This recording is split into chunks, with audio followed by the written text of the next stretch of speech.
Barcelona dropped points for the first time this season as we were beaten at El Sadar by Osasuna 4 goals to 2.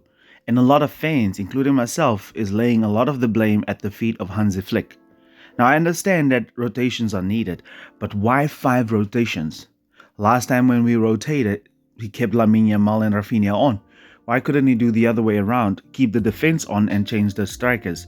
But there was more to why Barcelona didn't win this game. It's not only the rotations.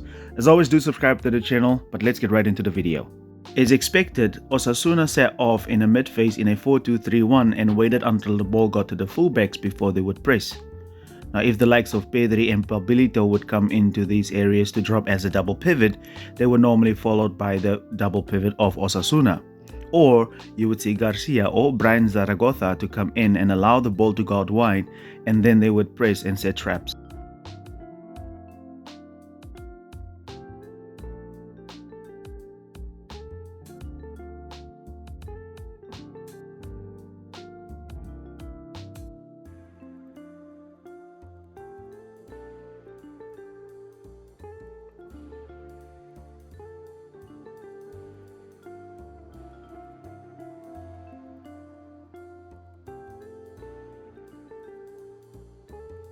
However, the problem for Osasuna when they followed Pedri into the area right over here that opened up their half space where the likes of Paul Victor and Robert Lewandowski could drop into and get on the ball.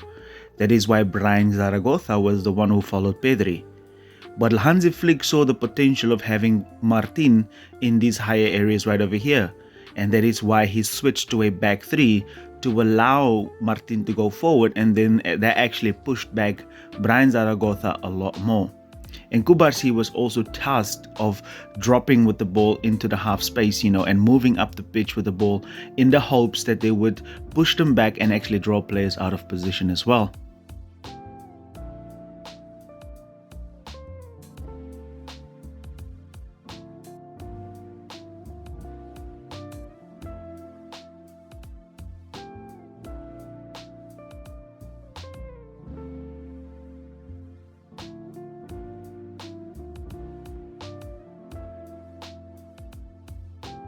I believe this is where Barcelona lost the game because Hansi Flick hoped that Garcia or Budimir or Brian Zaragoza would be pulled into a press.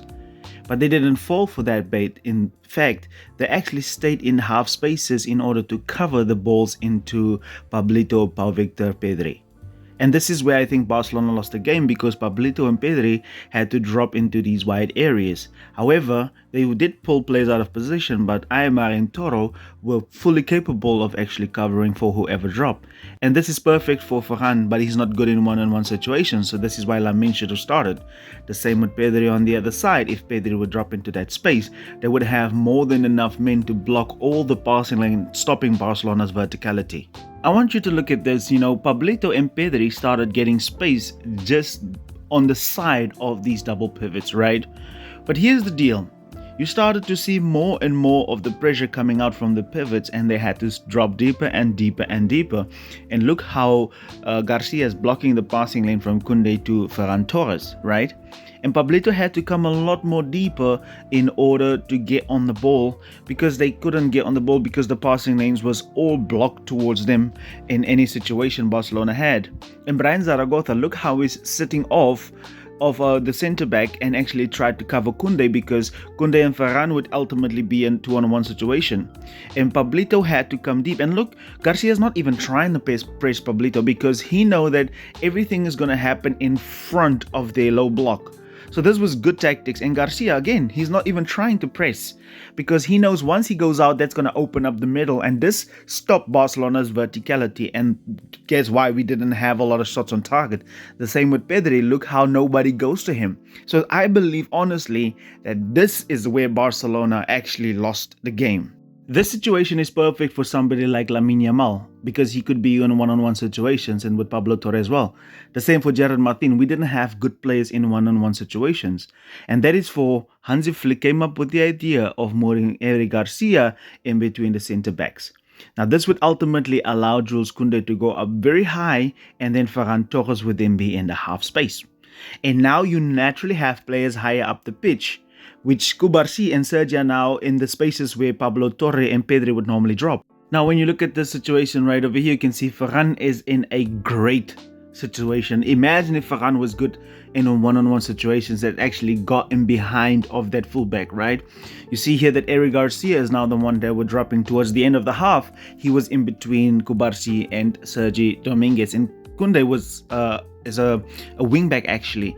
But here's the deal, you see that the back three and also with Pedri in the middle, as the single pivot. So now you haven't orchestrated a much deeper, right?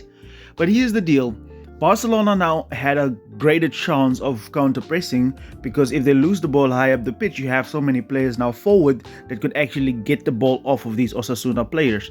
And look how Kubarsi is in that space that Pedri normally drop, but still nobody goes out to press him, meaning nobody's pulled out of position. Moving Garcia back in a backline position was actually necessary because Barcelona was outnumbered within the midfield, right? So he wanted to do this in order for Barcelona to have more numbers centrally.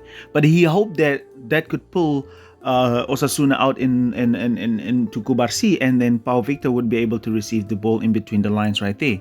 Because think about it, when Pableto or Pedri drops, they actually have a numerical advantage within the midfield, and that is why Barcelona couldn't find nobody. And I think this is what happened, right? So even if Lewandowski wanted to get involved, the centre-backs could still follow him.